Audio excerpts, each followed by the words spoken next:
सुप्रभात। सौभाग्य उसी को प्राप्त होता है जो अपने कर्तव्य पथ पर अविचलित रहते हैं। जीवन का वास्तविक सुख दूसरों को देने में है, उनका सुख लूटने में नहीं। दौलत से आदमी को जो सम्मान मिलता है वह उसका नहीं, दौलत का सम्मान है। ये महान शब्द हिंदी साहित्य के सर्वश्रेष्ठ उपन्यासकार, कथाकार, एक सचेत नागरिक, संवेदनशील लेखक एवं कुशल वक्ता मुंशी प्रेमचंद के हैं। आज मुंशी प्रेमचंद की जयंती भी है। इस अवसर पर सभी को हार्दिक शुभकामनाएं। कविता के क्षेत्र में जिस प्रकार तुलसीदास ने आम जनमानस को अपनी रचनाओं की तरफ आकर्षित किया, उसी प्रकार हम देखते हैं उपन्यास और कहानी के क्षेत्र में भी प्रेमचंद ने अपने अभूतपूर्व रचनाओं के द्वारा हर वर्ग के पाठक को मंत्रमुग्ध किया है और अपनी रचनाओं को पढ़ने के लिए विवश किया है। प्रेमचंद को उपन्यास सम्राट के नाम से जाना जाता है। एक कथाकार के रूप में भी प्रेमचंद का अमूल्य योगदान है, जिनके युग का विस्तार सन 1880 ईस्वी से 1936 ईस्वी तक का है। यह कालखंड भारत के इतिहास में अत्यंत महत्वपूर्ण है। प्रेमचंद ने हिंदी एवं उर्दू के प्रसिद्ध लेखक के रूप में अपनी लेखनी को निरंतर आगे बढ़ाया और हिंदी में कहानी और उपन्यासों के लेखन के लिए एक नए मार्ग की स्थापना की। इनका जन्म सन 1880 ईस्वी में 31 जुलाई को उत्तर प्रदेश के वाराणसी के निकट लमही नामक गांव में एक साधारण से कायस्थ परिवार में हुआ था।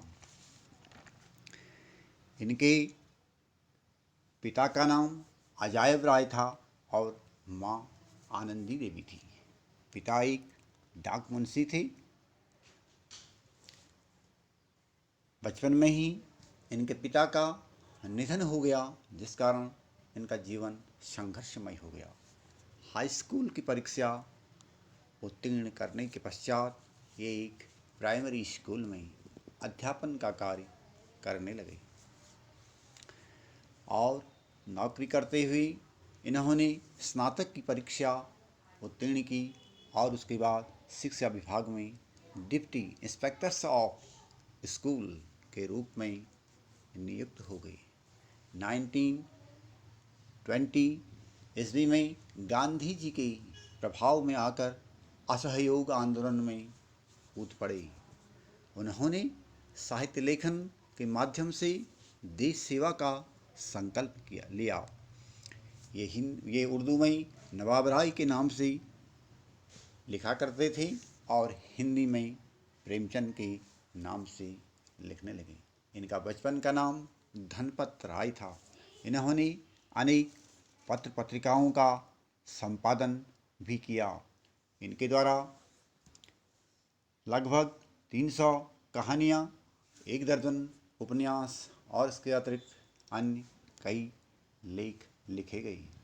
जहाँ बात करते हैं इनकी पहली कहानी साउथ सरस्वती पत्रिका में प्रकाशित हुई थी, वहाँ इनकी अंतिम कहानी कफन 1936 में प्रकाशित हुई। इनकी अगर कुछ उपन्यासों के नाम बात करते हैं, वरदान, सेवा सदन, प्रेमाश्रय, कायाकल्प, प्रतिज्ञा, निर्मला, गबन, कर्मभूमि, गोदान, रंगभूमि और मंगलसूत्र। मंगलसूत्र इनका यह पूर्ण रहा उपन्यास। बाद में इनके बेटे ने इस उपन्यास को पूर्ण किया। इसी प्रकार से इनके जो कहानी संग्रह हैं, इनकी कहानियाँ बहुत चर्चित रही हैं और इनकी कहानियों में एक यथार्थ का वर्णन देखने को मिलता है। तो इनका जो कहानी संग्रह है मानसरोवर करके 8 भागों में प्रकाशित है, जिसमें लगभग 300 कहानियाँ इन्होंने लिखी हुई हैं। और इनके नाटक करबला, संग्राम आदि इनके नाटक हैं। इनका अगर हम देखें कि यह बहुमुखी प्रतिभा संपन्न साहित्यकार थे। इन्होंने अपनी रचनाओं में जनसाधारण की भावनाओं, परिस्थितियों और उनकी समस्याओं का मार्मिक चित्रण किया है। अपनी कहानियों के माध्यम से प्रेमचंद मानव स्वभाव की आधारभूत महत्ता पर बल देते हैं। वास्तव में प्रेमचंद कि अगर हम विशेषताओं की बात करते हैं तो प्रेमचंद की जो विशेषताएं हैं सरलता, सौजन्य और उदारता की प्रतिमूर्ति थी। आडंबर और दिखावे से बिल्कुल दूर रहा करते थे। माधुरी, मर्यादा, हंस और जागरण पत्रिकाएं हैं। इन पत्रिकाओं का इन्होंने संपादन कार्य भी किया। समाज सुधार और राष्ट्रीयता इनके रचनाओं के मुख्य विषय रहे हैं।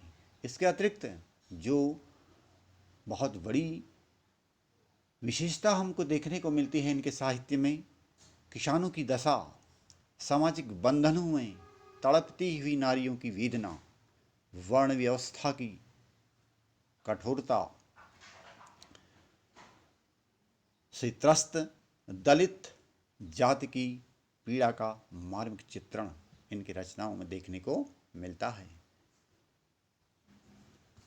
इनकी अगर हम बात करते हैं जो कहानियाँ हैं, वह कहानियाँ आज भी जनमानस में उतनी ही लोकप्रिय हैं जितनी आज से 100 वर्ष पूर्व थी। इनकी कहानी ईदगाह, मंत्र, पूस की रात, पंच परमेश्वर, नमक का दरोगा, 2 बैलों की कथा आदि अनेक कहानियाँ हैं जो वास्तव में पाठक को बार बार पढ़ने को प्रेरित करती हैं। अगर ईद का गाह कहानी की अगर हम बात करते हैं तो एक पोता हामिद द्वारा अपनी दादी के दुख दर्द को उसके द्वारा सहा नहीं जाता है और मेले में एक 7 वर्ष का बच्चा अपनी दादी के लिए चिमटा खरीद करके लाता है। वहीं मंत्र कहानी हमें एक मर्मस्पर्शी कहानी है जिसमें कर्तव्य बोध का अभीष्ट प्रमाण उत्पन्न किया गया है।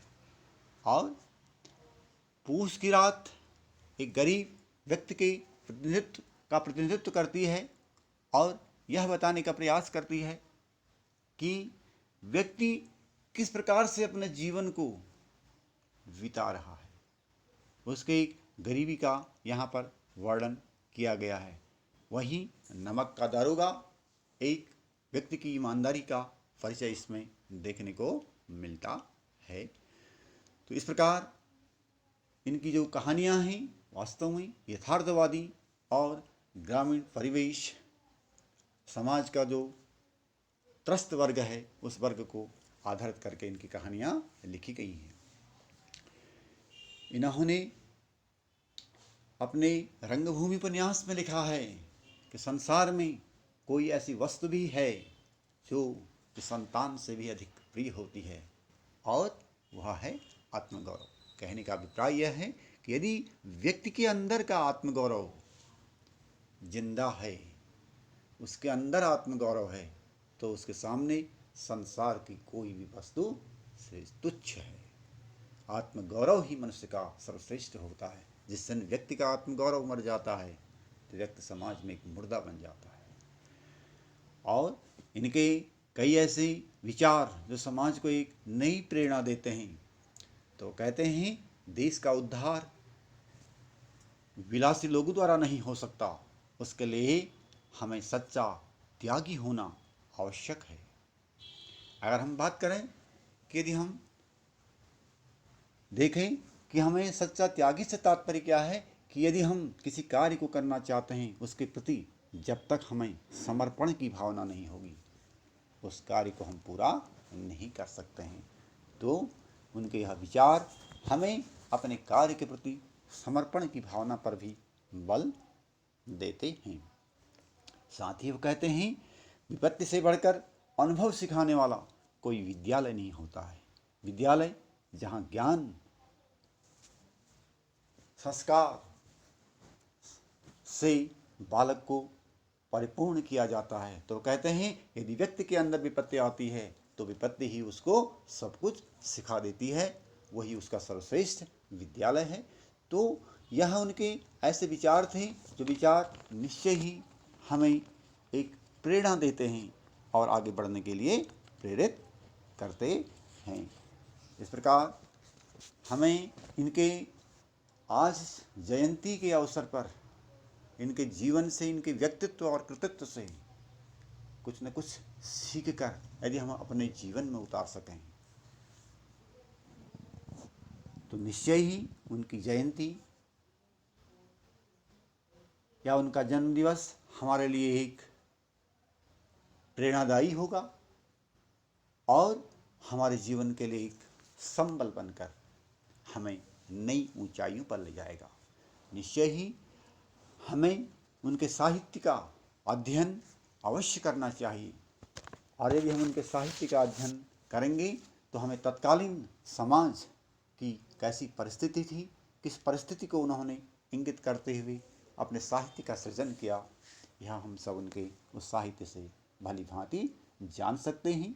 और भारत की कैसी दशा थी, क्या दशा थी, उस तत्कालीन भारत का दृश्य हमारी आंखों में उपस्थित हो सकता है। इसीलिए अगर हम देखते हैं कि प्रारंभिक कक्षा से लेकर स्नातकोत्तर कक्षाओं तक प्रत्येक कक्षा में कहीं न कहीं प्रेमचंद्र का साहित्य किसी न किसी रूप में आज भी अवश्य पढ़ाया जाता है। तो मैं इस अवसर पर इतना ही कहना चाहूँगा कि प्रेमचंद के जीवन से हम कुछ प्रेरणा लें और उनके उस साहित्य का हम निरंतर अध्ययन करते रहें और लोगों को भी उसके लिए प्रेरित करें।